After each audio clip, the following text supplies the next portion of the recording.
Welcome to స్వతంత్ర TV. నా పేరు రహీం. ముందుగా హెడ్లైన్స్ చూద్దాం.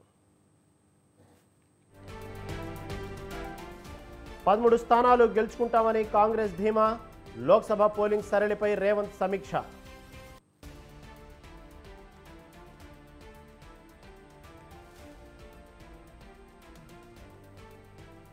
జగన్ విదేశీ పర్యటనకు సిబిఐ కోర్టు అనుమతి.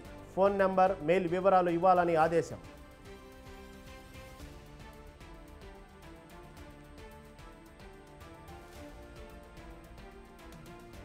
అపద్ధర్మ ప్రభుత్వం బిల్లులు తక్షణమే నిలిపివేయాలి. గవర్నర్ అబ్దుల్ నజీర్కు చంద్రబాబు లేఖ.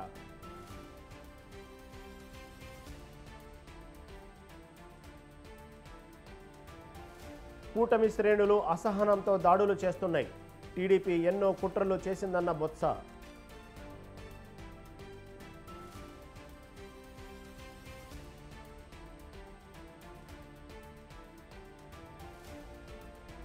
ఏపీలో ఎన్నికలు ముగిసినా ఆగని అల్లర్లు. దాడులపై స్పందించిన టీడీపీ, వైసీపీ నేతలు.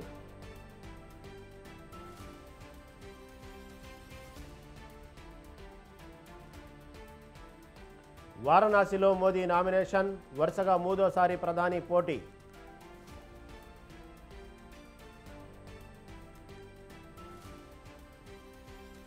ఇండియా కూటమి ఉన్నంత వరకు రాజ్యాంగాన్ని రద్దు చేయలేరు. మోదీ సంఘ్పై తీవ్రస్థాయిలో విరుచుకుపడ్డ రాహుల్ గాంధీ.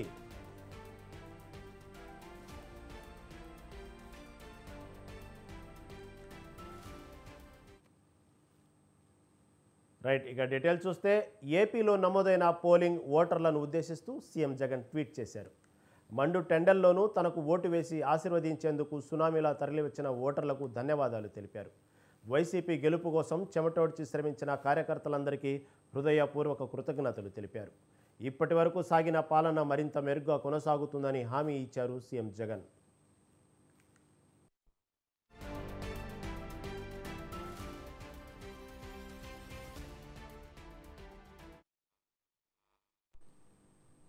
ఆంధ్రప్రదేశ్లో ఎన్నికలు ముగిసినా పలు చోట్ల తలెత్తిన ఉద్రిక్తతలు మాత్రం కొనసాగుతున్నాయి. టీడీపీ, వైసీపీ వర్గాల దాడులు, ప్రతి దాడులతో కొన్ని చోట్ల హింసాత్మక వాతావరణం నెలకొంది. పోలింగ్ సందర్భంగా తలెత్తిన గొడవలు, పాత రాజకీయ కక్షలు ఒక్కసారిగా భగ్గుమన్నాయి. పల్నాడులోని సహా పలు ప్రాంతాల్లో ఉద్రిక్తత పరిస్థితులు ఏర్పడ్డాయి.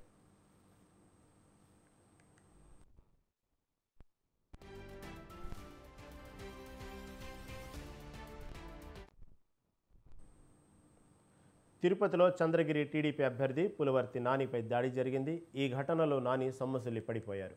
ఆయన భద్రతా సిబ్బంది గాయపడ్డారు. పద్మావతి మహిళా యూనివర్సిటీలోని స్ట్రాంగ్ రూమ్లను పరిశీలించేందుకు వెళ్లిన పులవర్తి నాని వెళ్లిన సమయంలో ఈ ఘటన జరిగింది.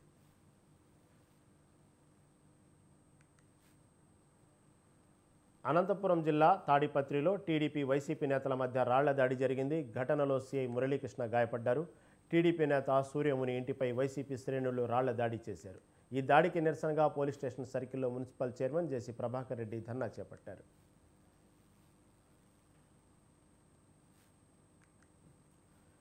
పల్నాడు జిల్లాలోని పిడుగురాళ్ల మండలం కొత్త గణేశునిపాడిలో పోలింగ్ తరువాత ఉద్రిక్తతలు పెరిగాయి.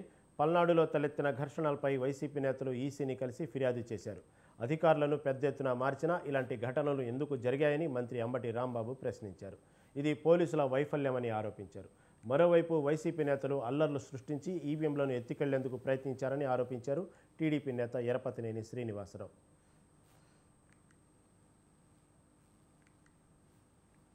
పల్నాడు జిల్లా కారంపూడి మండలం ఒప్పిచర్ల గ్రామంలో టీడీపీ, వైసీపీ శ్రేణులు పరస్పర దాడులకు దిగాయి.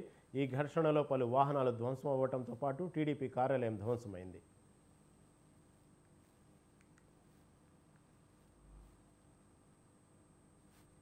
ఏపీ ఎన్నికల సందర్భంగా పల్నాడులో పోలీసు యంత్రాంగం విఫలమైందని వైసీపీ సీనియర్ నేత అంబటి రాంబాబు అన్నారు. ఎన్నికల్లో టీడీపీ అరాచకాలకు తెగబడిందని ఆరోపించారు. ఎన్నికల్లో పలు చోట్ల హింసాత్మక ఘటనలు జరిగాయని చెప్పారు. ఎస్సీ, ఎస్టీ, బీసీ మైనార్టీలపై ఎక్కువగా దాడులు జరుగుతున్నాయని తెలిపారు. ఏపీలో భారీగా పోలింగ్ నమోదైందన్న అంబటి భారీ మెజార్టీతో జగన్ మళ్లీ సీఎం అవుతారని ధీమా వ్యక్తం చేశారు. వైసీపీ వాళ్ళు తలకాయలు పగిలాయి. వైసీపీ వాళ్ళు ఫోన్లు చేసి, అయ్యా మా ఊర్లో కొడుతున్నారు, మా పోలింగ్ బూత్ను ఆక్రమించుకున్నారు, దౌర్జన్యం చేస్తున్నారు, పోలీసులు పంపండి అంటే ఒక ప్రజాప్రతినిధిగా ఉన్నా నేను, ఒక మంత్రిగా ఇంకా ఉన్నా నేను, ఒక క్యాండిడేట్గా ఉన్నా నేను, మ్యాన్ పవర్ లేదా? ఎందుకు రీచ్ కాలేదు? తలకాయలు పగిలిపోయి వాళ్ళు కొట్టుకొని అలిసిపోయిన తర్వాత పోలీసు వారు వెళ్ళారు, సినిమాల్లో వెళ్ళినట్టుగా. ఆఫ్టర్ ఫెయిల్ ఆఫ్ పోలీస్, నేను రాష్ట్రంలో ఫెయిల్ అయ్యారు, మరి ముఖ్యంగా పలనాడు ప్రాంతంలో ఆఫ్టర్ ఫెయిల్యూర్ పోలీసు యంత్రాంగం అంతా కూడా లా అండ్ ఆర్డర్ కాపాడటంలో పూర్తిగా విఫలమయ్యారు. ఇది నిస్సందేహం. పూర్తిగా ఫెయిల్ అయ్యారు. ఫెయిల్ అయ్యారా? నాకు ఇప్పుడు అనుమానం వస్తుంది. ఫెయిల్ అయ్యారా లేక తెలుగుదేశంతో కొల్లుడయ్యారా? ఏమిటి? ఎన్ని జరిగినా, ఎన్ని కుట్రలు చేసినా, ఎన్ని తగాదాలు చేసినా, మైనారిటీస్ మీద, ఎస్సీస్ మీద, బీసీస్ మీద ఎన్ని దాడులు జరిగినా గెలిచేది మాత్రం జగన్మోహన్ రెడ్డి గారే. మళ్ళా పరిపాలన కూడా జగన్మోహన్ రెడ్డి గారే చేస్తారు. మళ్ళా పరిపాలనలో మంచి కార్యక్రమాలు చేస్తారు. 4వ తారీఖు మీరే చూడబోతున్నారు. రెచ్చిపోయే ఆ మోకలకు చెప్తున్నాను, జగన్మోహన్ రెడ్డి గారే మళ్ళా ముఖ్యమంత్రి. బ్రహ్మరుద్రాదు లేకమైన చంద్రబాబు ముఖ్యమంత్రి కాలేడు. ఎందుకంటే చంద్రబాబు మోసగాడు. చంద్రబాబు చెప్పింది ఏ పని చేయలేదు. 14 సంవత్సరాలు చంద్రబాబు ప్రజల్ని మోసం చేశాడు. మేనిఫెస్టో పెట్టి మేనిఫెస్టోలో మోసం చేశాడు. ఒక్కటి కూడా చేయలేదు. ఇచ్చిన ప్రతి మాటను నిలబెట్టుకున్న మొనగాడు జగన్మోహన్ రెడ్డి. ఇచ్చిన ప్రతి మాటను చెత్తబుట్టలో వేసిన మోసగాడు చంద్రబాబు నాయుడు. కాబట్టి గుర్తుపెట్టుకోండి, మోసగాన్ని గెలిపిస్తారా, మొనగాన్ని గెలిపిస్తారా? పోలింగ్ సందర్భంగా వైసీపీ కార్యకర్తలు టీడీపీ కార్యకర్తలపై దాడి చేశారని వల్ల రామయ్య ఆరోపించారు.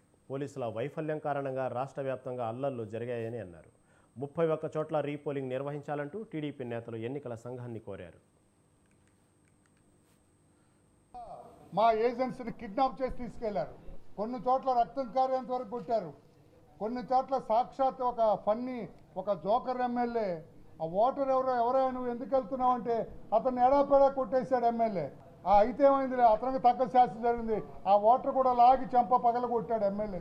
ఇవన్నీ కూడా పోలీసుల వైఫల్యం ప్రస్ఫుటంగా కనపడింది. అడుగడుగున పోలీసులు కంట్రోల్ చేయలేకపోయినారు. పోలీసులు వాళ్ళ మార్క్ క్రియేట్ చేయలేకపోయినారు. ఆ విషయం కూడా చెప్పాం.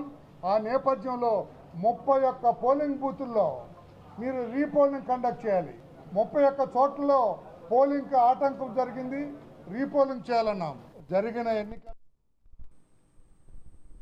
ఏపీ గవర్నర్ అబ్దుల్ నజీర్కు తెలుగుదేశం పార్టీ జాతీయ అధ్యక్షుడు నారా చంద్రబాబు నాయుడు లేఖ రాశారు. అపద్ధర్మ ప్రభుత్వం చివరి నిమిషంలో తన సొంత కాంట్రాక్టర్లకు నిబంధనలకు విరుద్ధంగా బిల్లులను విడుదల చేసేందుకు సిద్ధమైందని, ఈ బిల్లులను తక్షణమే నిలిపివేయాలని లేఖలో చంద్రబాబు తెలిపారు. లబ్ధిదారులకు చెందాల్సిన నిధులను జగన్ సొంత కాంట్రాక్టర్లకు చెల్లిస్తున్నారని లేఖలో చంద్రబాబు పేర్కొన్నారు.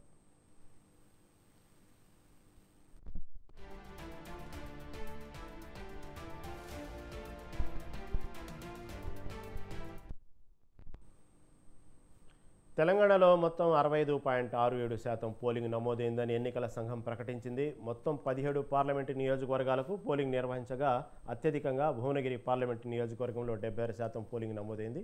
హైదరాబాద్ 48.48%, సికింద్రాబాద్ 49.14%, మల్కాజ్గిరిలో 50.78%, ఆదిలాబాద్లో 74.03%, చేవెళ్లలో 56.50%, కరీంనగర్లో 72.54% పోలింగ్ నమోదైంది.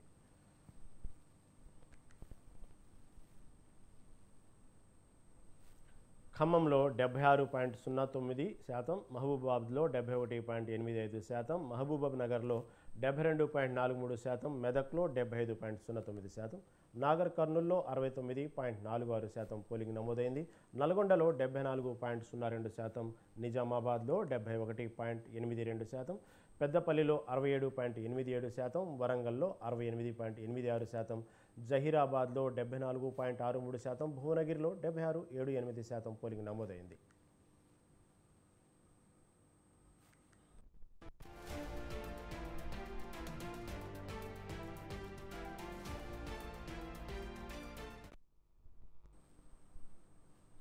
తెలంగాణలో కాంగ్రెస్ పార్టీ మెజార్టీ స్థానాలు గెలుచుకుంటామని ధీమా వ్యక్తం చేస్తుంది. పోలింగ్ సరళిని సమీక్షించిన పార్టీ 17కు 13 స్థానాలు గెలుచుకుంటామన్న ధీమా వ్యక్తం చేస్తుంది. అసెంబ్లీ ఎన్నికలతో పోలిస్తే 4 నుంచి 5% ఓట్లు పెరుగుతాయని కాంగ్రెస్ నమ్ముతోంది. కొన్ని చోట్ల పోలింగ్ తమకు అనుకూలంగా జరిగిందని, ఓటర్లు తమ ప్రజా పాలనను ఆశీర్వదించారని ధీమాతో ఉంది. ఇప్పటి వరకు ఉన్న సర్వేల రిపోర్టులు, పార్టీ నేతల అభిప్రాయాలు, వివిధ వర్గాలను చెందిన సమాచారం ప్రకారం ఈ ఎన్నికల్లో రాష్ట్రంలో 13 సీట్లు పక్కాగా గెలుస్తామని అంచనాకు వచ్చింది. ముఖ్యమంత్రి రేవంత్ రెడ్డి తన నివాసంలో పార్టీ ముఖ్య నేతలు, ఎమ్మెల్యేలు, అభ్యర్థులు, నియోజకవర్గాల ముఖ్య నేతలతో మాట్లాడి పోలింగ్ జరిగిన తీరును సమీక్షించారు. అన్ని చోట్ల ఓటింగ్ కాంగ్రెస్కు అనుకూలంగా జరిగిందని, 100 రోజుల కాంగ్రెస్ ప్రజాపాలనకు ఓటేసేందుకు ప్రజలు మొగ్గు చూపారని నేతలు అభిప్రాయపడ్డారు. అన్ని వర్గాల నుంచి సానుకూలత వ్యక్తమైందని అంచనాకు వచ్చారు.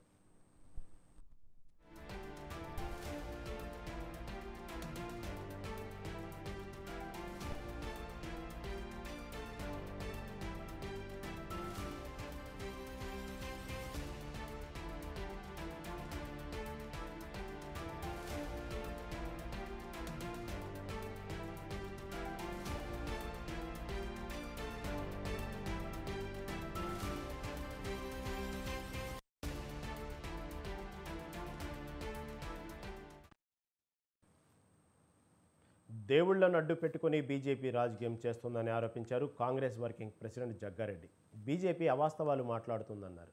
బీఆర్ఎస్ నుంచి 20 మంది, బీజేపీ నుంచి 5 ఎమ్మెల్యేలు తమకు టచ్లో ఉన్నారని, ఆ ఎమ్మెల్యేలు కాంగ్రెస్లోకి రావడానికి సిద్ధంగా ఉన్నారని అన్నారు. అలా వస్తే తమకు 90 మంది ఎమ్మెల్యేల మద్దతు ఉంటుందని చెప్పారు. ఎంపీ లక్ష్మణ్కి పొలిటికల్ చిప్ ఖరాబ్ అయినట్టు ఉందని ఎద్దేవా చేశారు. కొత్త చిప్పు వేసుకుని రావాలని, కావాలంటే దానికి అయ్యే ఖర్చును కూడా కాంగ్రెస్ పార్టీని ఇస్తుందని జగ్గారెడ్డి సెటైర్లు వేశారు. రాష్ట్రంలో బీజేపీ అయినా, రాష్ట్రంలో బీఆర్ఎస్ ఉన్నప్పుడు, తెలంగాణ రాష్ట్రంలో ఎన్నికలు జరిగినా, ఎలాంటి ఎన్నికలు జరిగినా కొంత పోలీస్ అధికారులను వాడుకొని కాంగ్రెస్ నాయకులను అడ్డు తగలడము, ఇబ్బంది పెట్టి ఓట్ల విషయంలో వాళ్ళ పైచేయి ఉండేటట్టుగా గత చరిత్ర ఉంది. కాబట్టి నిన్న జరిగిన 17 పార్లమెంటు సీట్లలో ఎక్కడ కూడా తెలంగాణలో గొడవలు లేకుండా, ఎలాంటి గొడవలకు అవకాశం ఇవ్వకుండా కాంగ్రెస్ గవర్నమెంట్ సక్సెస్ఫుల్గా ఎలక్షన్ కమిషన్ పరిధిలో ఎన్నికలు స్వేచ్ఛగా జరుపుకునేటట్టుగా సహకారం ఇచ్చింది. కాబట్టి ఈరోజు ప్రశాంతంగా ఎన్నికల జరిగినాయి తెలంగాణలో. ఆ క్రెడిట్ కాంగ్రెస్ పార్టీ గవర్నమెంట్ది, సీఎం రేవంత్ రెడ్డి గారిది, ఎంటైర్ క్యాబినెట్ మినిస్టర్లది అనేది చాలా స్పష్టంగా కాంగ్రెస్ పార్టీ మీడియా ద్వారా చెప్పదలుచుకున్న అంశం. దేశంలో 2 కూటమిల్లో ఏ కూటమికి స్పష్టమైన మెజార్టీ వచ్చే పరిస్థితి లేదని మాజీ మంత్రి కేటీఆర్ తెలిపారు. బీజేపీ ఆధ్వర్యంలోని ఎన్డీఏకి, కాంగ్రెస్ ఆధ్వర్యంలోని ఇండియా కూటమికి మెజార్టీ వచ్చే దాఖలాలు లేవన్నారు. ప్రాంతీయ పార్టీలే తమ హవా కొనసాగించబోతున్నాయని ఆయన స్పష్టం చేశారు. ఇండియా, ఎన్డీఏ కూటమిలో లేని బీఆర్ఎస్, వైసీపీలే నిర్ణయాత్మక పాత్ర పోషిస్తున్నాయన్నారు కేటీఆర్. నాయకులు, కార్యకర్తలకు కూడా నేను చేసే విజ్ఞప్తి, వాళ్ళ దేశంలో ఈ 2 కూటమిల్లో ఏ కూటమికి కూడా స్పష్టమైన మెజారిటీ వచ్చే పరిస్థితి కనబడడం లేదు. ఇటు బీజేపీ ఆధ్వర్యంలో ఉన్న ఎన్డీఏకి కానీ, కాంగ్రెస్ ఆధ్వర్యంలో ఉన్న ఇండియా కూటమికి కానీ స్పష్టమైన మెజారిటీ అయితే వచ్చే పరిస్థితి లేదు. ప్రాంతీయ పార్టీలే తమ హవా కొనసాగించబోతా ఉన్నాయి. తప్పకుండా ఏ పార్టీలైతే ఇండియాలో కానీ ఎన్డీఏలో కానీ లేవో ఆ పార్టీలకు వచ్చే సీట్లు, అందులో చాలా ప్రముఖమైన పార్టీలు ఉన్నాయి. బీఆర్ఎస్ ఉన్నది, వైఎస్ఆర్సీపీ ఉన్నది, బిజు జనతాదళ్ ఉన్నది. వీళ్ళే రేపు ప్రాంతీయ శక్తులే నిర్ణయాత్మకమైన పాత్ర పోషిస్తాయనే విశ్వాసం మాకున్నది. నేను మా నాయకులు, కార్యకర్తలకు కూడా నేను చేసే విజ్ఞప్తి, వాళ్ళ దేశంలో ఈ 2 కూటమిల్లో ఏ కూటమి. బీజేపీ తెలంగాణలో 12 స్థానాల్లో గెలుస్తుందని బీజేపీ నేత ఈటెల రాజేందర్ అన్నారు. బీజేపీ అన్ని నియోజకవర్గాల్లో ఎఫెక్ట్గా పనిచేసిందన్నారు. ఎవరు ఊహించని ఫలితాలు వస్తాయన్నారు. సర్వే సంస్థలకు అందని ఫలితాలు బీజేపీ సాధిస్తుందన్నారు. రాష్ట్ర అభివృద్ధి కోసం బీజేపీ ఎంపీలు పనిచేస్తారని ఈటెల అన్నారు. తెలంగాణ వ్యాప్తంగా భారతీయ జనతా పార్టీ నాయకులు, కార్యకర్తలు, పార్టీ శ్రేయోభిలాషులు, రాజకీయాలతో సంబంధం లేనటువంటి లక్షలాది మంది మోడీ గారు మళ్ళీ ప్రధానమంత్రి కావాలని, మోడీ గారి పరిపాలనలోనే దేశం సురక్షితంగా, సుభిక్షంగా ముందుకు పోతుందనేటువంటి ఆలోచనతో లక్షలాది మనకు సపోర్ట్ చేశారు.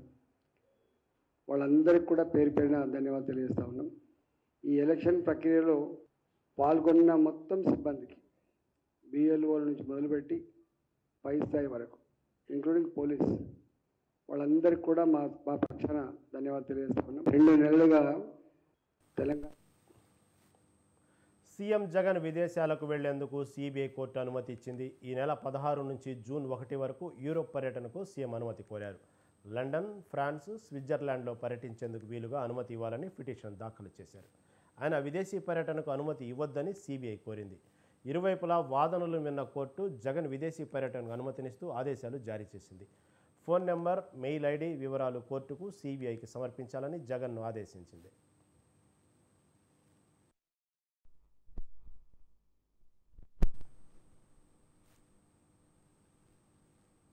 టీడీపీ నేత జేసీ ప్రభాకర్ రెడ్డిపై ఈడీ ఛార్జిషీట్ దాఖలు చేసింది. BS4 వాహనాల కొనుగోలులో అక్రమాలపై కేసు నమోదు చేసిన ఈడీ జేసీతో పాటు 17 మందిపై ఛార్జిషీట్ దాఖలు చేసింది. తప్పుడు ఆధారాలతో 104 బస్సులను కొనుగోలు చేసినట్టు ప్రభాకర్ రెడ్డిపై ఆరోపణలు వెల్లువెత్తాయి. దర్యాప్తు చేపట్టిన ఈడీ ఇతర రాష్ట్రాల్లో బస్సులు కొనుగోలు చేసి దాదాపు 38.36 కోట్ల రూపాయల అక్రమాలకు పాల్పడ్డారని ఛార్జిషీట్లో పేర్కొంది.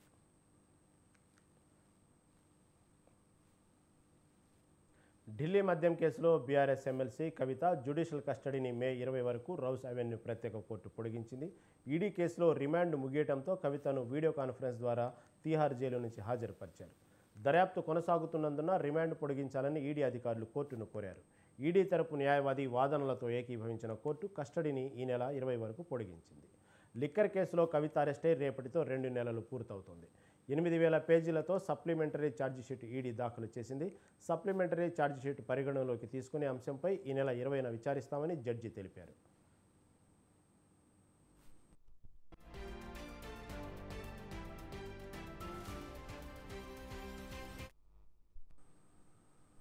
మద్యం పాలసీ కేసులో అరెస్ట్ అయి జైల్లో ఉన్న ఆమ్ ఆద్మీ పార్టీ నేత మనీష్ సిసోడియా బెయిల్ పిటిషన్పై తీర్పును హైకోర్టు రిజర్వ్ చేసింది.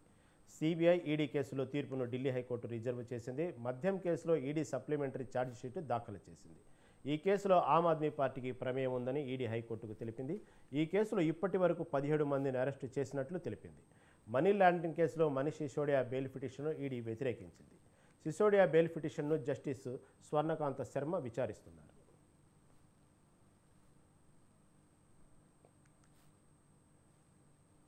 లోక్సభ ఎన్నికల్లో మే 13న 4వ దశలో 96 నియోజకవర్గాల్లో దేశం మొత్తం మీద 62.84% ఓట్లు పోలైనట్లు భారత ఎన్నికల కమిషన్ ప్రకటించింది. మే 13న రాత్రి 8 గంటల వరకు నమోదైన వివరాలుగా కమిషన్ పేర్కొంది.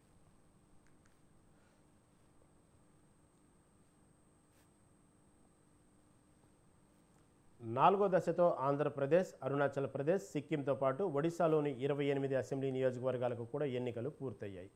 23 రాష్ట్రాలు, కేంద్రపాలిత ప్రాంతాల్లో 379 నియోజకవర్గాల్లో పోలింగ్ పూర్తయింది.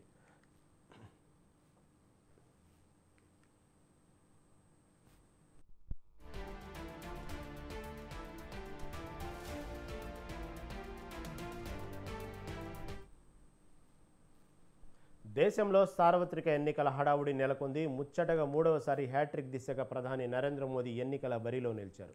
ఇందుకోసం వారణాసి నుంచి నామినేషన్ వేశారు. ఇక దేశ రాజకీయ చరిత్రలో మాజీ ప్రధానులు జవహర్లాల్ నెహ్రూ, ఇందిరాగాంధీ, వాజ్పేయి కనీసం 3 సార్లు పీఎంగా ప్రమాణం చేశారు. అదేవిధంగా ప్రస్తుతం ఎన్నికల కురుక్షేత్రంలో నిలిచిన మోదీ వారి సరసన నిలుస్తారా, హ్యాట్రిక్ కొట్టి వారిలాగే ప్రమాణ స్వీకారం చేస్తారన్నది ఆసక్తిగా మారింది.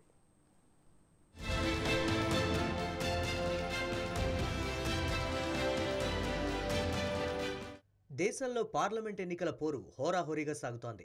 విపక్ష ఇండియా కూటమి, ఎన్డీఏ కూటమి మధ్య పోరు టగ్ ఆఫ్ వార్గా నడుస్తోంది. ఎలాగైనా ఈసారి అధికార పగ్గాలు చేపట్టాలని దేశంలో పూర్వ వైభవం దిశగా హస్తం నేతలు ఆరాటపడుతూ ఉంటే, ప్రతిపక్షాల ఆటలు కట్టించి 3వసారి కూడా తామే నెగ్గి హ్యాట్రిక్ కొట్టాలన్న తపనలో ఉన్నారు కమలనాథులు. ఇలా ఎవరికి వారు పావులు కదుపుతూ వ్యూహాత్మకంగా ముందుకు సాగుతూ ఉండడంతో దేశ రాజకీయాల్లో ఎన్నికల వేడి అంతకు మించి అన్న రేంజ్లో కాకరేపుతోంది. ఇక ఎన్నికల బరిలో భాగంగా ఉత్తరప్రదేశ్లోని వారణాసి నుంచి పోటీ చేస్తున్న ప్రధాని మోదీ తన నామినేషన్ దాఖలు చేశారు. మంగళవారం ఉదయం 11:45 నామినేషన్ పత్రాలను ఎన్నికల రిటర్నింగ్ అధికారికి సమర్పించారు. కార్యక్రమంలో ప్రధాని మోదీతో పాటు సీఎం యోగి ఆదిత్యనాథ్, పలువురు నేతలు పాల్గొన్నారు. అంతకుముందు నామినేషన్ ప్రోగ్రాం కోసం ఢిల్లీ నుంచి నేరుగా వారణాసి చేరుకున్న మోదీ గంగానది దశ్వమేధ ఘాట్ వద్ద హారతి కార్యక్రమంలో పాల్గొన్నారు. అక్కడి నుంచి కాలభైరవ స్వామిని దర్శించుకున్నారు. ఆ తర్వాత వారణాసిలోని రిటర్నింగ్ కార్యాలయానికి వెళ్లి నామినేషన్ పత్రాలను సమర్పించారు. ఈ కార్యక్రమంలో భాగంగా కమలనాథులు భారీగా ర్యాలీ నిర్వహించారు. దీనికి ఎన్డీఏకు చెందిన నేతలు హాజరయ్యారు. ఇక మోదీ నామినేషన్ కార్యక్రమానికి టీడీపీ అధినేత చంద్రబాబు, పవన్ కళ్యాణ్ కూడా హాజరయ్యారు.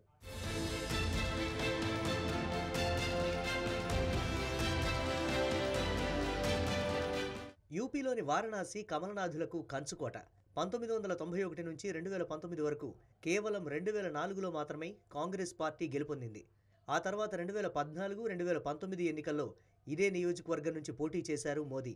వారణాసి నుంచి తొలిసారి 2014లో మోదీ 3.70 లక్షల ఓట్ల మెజారిటీతో ఆప్ అధినేత ఢిల్లీ సీఎం అరవింద్ కేజ్రీవాల్పై ఘన విజయం సాధించారు. ఆ తర్వాత 2019లో ఏకంగా 4.79 లక్షల ఆధిక్యంతో సమాజ్వాదీ అభ్యర్థి మాలిని యాదవ్పై గెలుపొందారు. ఈసారి కూడా అంతకంటే భారీ మెజారిటీతో గెలిచి తన సత్తాను మరోసారి చాటాలన్న వ్యూహంలో ఉన్నారు.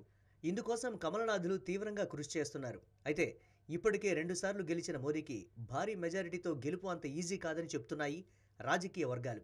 మరోవైపు నామినేషన్ సందర్భంగా ట్విట్టర్ వేదికగా ఓ భావోద్వేగపు వీడియోను షేర్ చేశారు ప్రధాని. కాశీనగరంపై తనకున్న ప్రేమ, గంగానదితో ఏర్పడిన బంధం కాలక్రమంలో దృఢమవుతూ వచ్చిందని, 2014లో కాశీకి వచ్చినప్పుడు గంగమ్మ తనను ఈ నగరానికి ఆహ్వానించినట్లు అనిపించిందని, ఈ 10 ఏళ్ల కాలం తర్వాత ఆ గంగమ్మ తనను దత్తత తీసుకుందని చెప్పగలనంటూ గంగానదిని ఉద్దేశించి చెప్పుకొచ్చారు మోదీ. ఈ 10 ఏళ్ల కాలంలో కాశీతో తన బంధం దృఢంగా మారిందని, ఇప్పుడు ఆ ప్రాంతం తనదని, ఒక తల్లి కుమారుడికి ఉన్న సాన్నిహిత్యానికి ఫీల్ అవుతున్నానని ఉద్వేగంతో చెప్పిన మోదీ మాటలు నెట్టింట వైరల్గా మారాయి. అయితే మోదీ ప్రధాని అయ్యాక గంగానదిని శుద్ధి చేసే లక్ష్యంతో నమామి గంగా ప్రాజెక్టును చేపట్టారు. అది 10 ఏళ్లుగా కొనసాగుతోంది. मैं जब 2014 में काशी गया तो मेरे मुंह से ऐसे ही एक भाव निकल गया, न मैं यहाँ आया हूँ, न मुझे किसी ने भेजा है, मुझे तो माँ गंगा ने बुलाया है। लेकिन आज 10 साल के बाद मैं पूरे भावुकता से कह सकता हूँ, आज मुझे लगता है माँ गंगा ने मुझे गोद लिया है। 10 साल बीत गए, काशी से इतना नाता जुड़ गया कि अब मैं कभी भी बोलता हूँ तो यही कहता हूँ, मेरी काशी. ఇక ఈసారి ఇండియా కూటమి తరపున కాంగ్రెస్ నుంచి అజయ్ రాయ్ బరిలోకి దిగారు. ఆయన యూపీ కాంగ్రెస్ అధ్యక్షుడు కూడా. అజయ్ రాయ్ సంఘ్, ఏబీవీపీ, బీజేపీ నేపథ్యం నుంచి వచ్చిన వ్యక్తి కావడంతో ఈసారి వారణాసిలో గట్టి పోటీ ఖాయమన్న టాక్ వినిపిస్తోంది. ఇప్పటికే 2 సార్లు వారణాసి నుంచి బరిలో దిగిన ఆయన 3వ స్థానంతో సరిపెట్టుకున్నారు. ఈసారి ఎలాగైనా గెలిచేందుకు ఏడాది క్రితం నుంచే ప్లాన్ చేసుకున్నారు. ఇండియా కూటమి పొత్తులో భాగంగా ఈ సీటు కాంగ్రెస్కు వెళ్ళింది. అయితే 1996లో అజయ్ రాయ్ రాజకీయ జీవితం మొదలైంది. బీజేపీ తరపున తొలిసారి ఎమ్మెల్యేగా బరిలోకి దిగిన ఆయన కమ్యూనిస్టులపై విజయం సాధించి అసెంబ్లీలో అడుగుపెట్టారు. అప్పట్లో అదొక సంచలనం. దీంతో ఆయన పాపులర్ అయ్యారు. అంతేకాదు బీజేపీ, బీఎస్పీ సంకీర్ణ ప్రభుత్వంలో మంత్రిగా పనిచేశారు. 2007 తర్వాత ఢిల్లీ రాజకీయాలపై అజయ్ దృష్టి పెట్టారు. కానీ కమలనాథులు ఎంపీ టికెట్ ఇచ్చేందుకు నిరాకరించారు. దీంతో బీజేపీ నుంచి బయటకు వచ్చిన అజయ్ రాయ్ సమాజ్వాదీ పార్టీ తీర్థం పుచ్చుకున్నారు. మారిన రాజకీయ పరిణామాల నేపథ్యంలో 2017లో అసెంబ్లీ ఎన్నికల్లో ఓటమి పాలయ్యారు. చివరకు మోదీపై అజయ్ రాయ్ పోటీకి దిగడం ఆసక్తికరంగా మారింది.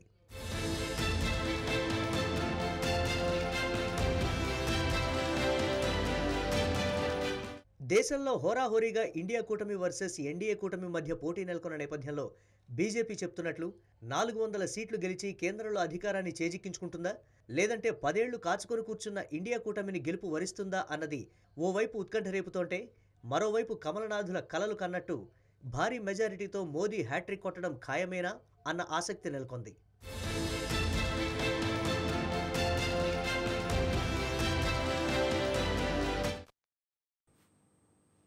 బాలీవుడ్ నటి కంగనా రనౌత్ ఎంపీ అభ్యర్థిగా నామినేషన్ వేశారు. హిమాచల్ ప్రదేశ్లోని మండీ లోక్సభ స్థానం నుంచి ఆమె బరిలోకి దిగారు. నామినేషన్ టైంలో మాజీ ముఖ్యమంత్రి జైరామ్ ఠాకూర్ కంగనా వెంట ఉన్నారు. మండీ ప్రజల ప్రేమ వల్లే తాను ఇక్కడి వరకు వచ్చానని తెలిపారు. సినిమాల్లో గుర్తింపు తెచ్చుకున్నట్లే రాజకీయాల్లో తనదైన ముద్ర వేస్తానని ఆమె ధీమా వ్యక్తం చేశారు. మండీ నుంచి పోటీ చేసే అవకాశం రావడం గర్వించదగ్గ విషయమని తెలిపారు. దేశంలో మహిళలు ప్రతి రంగంలోనూ ముందుకు సాగుతున్నారని తెలిపారు Kangana. who swear in the name of God, affirm that I will bear true faith and allegiance to the Constitution of India as by law established, that I will uphold the sovereignty and integrity of India. Not having been nominated as a candidate to fill a seat in the House of the People, who swear in the name of God, affirm that I will bear true faith and allegiance to the Constitution of India as by law established, that I will uphold the sovereignty and integrity of India. Not having been nominated as a candidate to fill a seat in the House of the People, do swear in the name of God, affirm that I will bear true faith and allegiance to the Constitution. దేశ రాజ్యాంగాన్ని కాపాడే లక్ష్యంతో India కూటమి ఈ ఎన్నికల్లో పోరాటం చేస్తుందని కాంగ్రెస్ మాజీ అధ్యక్షుడు రాహుల్ గాంధీ తెలిపారు.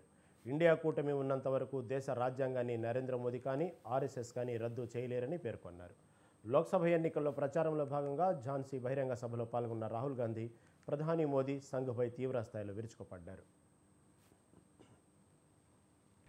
इलेक्शन जो है पहली बार ये इस संविधान को बचाने का इलेक्शन है. भाइयों और बहनों, जो भी आपको मिला है, गरीबों को, किसानों को, मजदूरों को, पिछड़ों को, दलितों को, आदिवासियों को, माइनॉरिटी को, गरीब जनरल कास्ट को, वो इस किताब ने आपको दिया है. इसके बिना हिंदुस्तान के गरीब लोग कहीं के नहीं रहेंगे. और जिस दिन ये चला गया, उस दिन आपकी जमीन का हक गया, रिजर्वेशन गया, पब्लिक सेक्टर गया, सारा का सारा चला जाएगा. इंडिया गठबंधन, अखिलेश जी और मैं, खारगे जी, इस संविधान की रक्षा कर रहे हैं. अंबेडकर जी की संविधान की, महात्मा गांधी की संविधान की, लोहिया जी की संविधान की. और बीजेपी, आरएसएस, नरेंद्र मोदी इस किताब को खत्म करना चाहते हैं, नष्ट करना चाहते हैं, फाड़ के फेंक देना चाहते हैं. और मैं उनसे कहना चाहता हूं, झांसी से रानी लक्ष्मीबाई की कर्म भूमि से कहना चाहता हूं कि इस संविधान को नरेंद्र मोदी छोड़ो, आरएसएस छोड़ो, दुनिया की कोई शक्ति नहीं खत्म कर सकती है. ये लड़ाई जो है, इलेक्शन जो है पहली बार ये इस संविधान को बचाने का इलेक्शन है. भाइयों और बहनों, जो भी आपको मिला है, गरीबों को, किसानों को, मजदूरों को, पिछड़ों को, दलितों को, आदिवासियों को, माइनॉरिटी को, गरीब जनरल कास्ट को, वो इस किताब ने आपको दिया है. ఇవి ఇప్పటివరకున్న అప్డేట్స్. మరిన్ని అప్డేట్స్ కోసం చూస్తూనే ఉండండి స్వతంత్ర టీవీ.